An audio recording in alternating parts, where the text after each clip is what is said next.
ಹಾಗೆ ಇನ್ನೊಂದು ಮಾಹಿತಿ ರೈತರಿಗೆ ಕೊಡ್ತಾ ಇದ್ದೀನಿ. ಈ ಲೈಟ್ ಎಲ್ಲರೂ ಯೂಸ್ ಮಾಡ್ತಾ ಇದ್ದಾರಲ್ವ, ಏನಕ್ಕೆ ಯೂಸ್ ಮಾಡ್ತಾ ಇದ್ದಾರೆ ಲೈಟ್ ಅಂದರೆ, ಈಗ ಬೆಳಗ್ಗೆ ಹೊತ್ತು ಬಿಸಿಲಿರುತ್ತೆ, ಚೆನ್ನಾಗಿ ಬೆಳವಣಿಗೆ ಆಗುತ್ತೆ. ಹಾಗೆ ರಾತ್ರಿ ಹೊತ್ತು ಲೈಟ್ ಕೊಟ್ಟರೆ ಬೆಳವಣಿಗೆ ಆಗುತ್ತೆ. 24 ಅವರೂ ಗಿಡ ಬೆಳವಣಿಗೆ ಆಗುತ್ತೆ.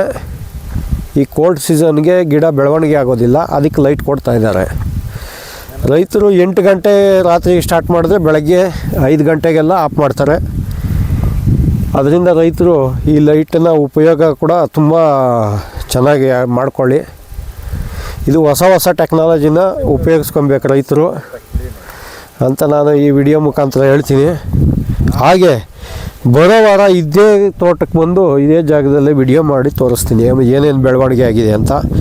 ನೋಡಿ, ಇವಾಗ ಏನು ಒಂದು ಚಿಗುರಿಲ್ಲ, ಒಂದು ಚೂರು ನೋಡಿ, ಒಂದು ಚಿಗುರಿಲ್ಲ. ಬರೋ ವಾರ ನಾನು ತೋರಿಸ್ತೀನಿ ಯಾವ ಥರ ಚಿಗುರು ಬಂದಿದೆ, ನಮ್ಮ ಪ್ರಾಡಕ್ಟು 8 ದಿನಕ್ಕೆ ಏನು ಬೆಳವಣಿಗೆ ಆಗಿದೆ ಅಂತ ತೋರಿಸ್ತೀನಿ.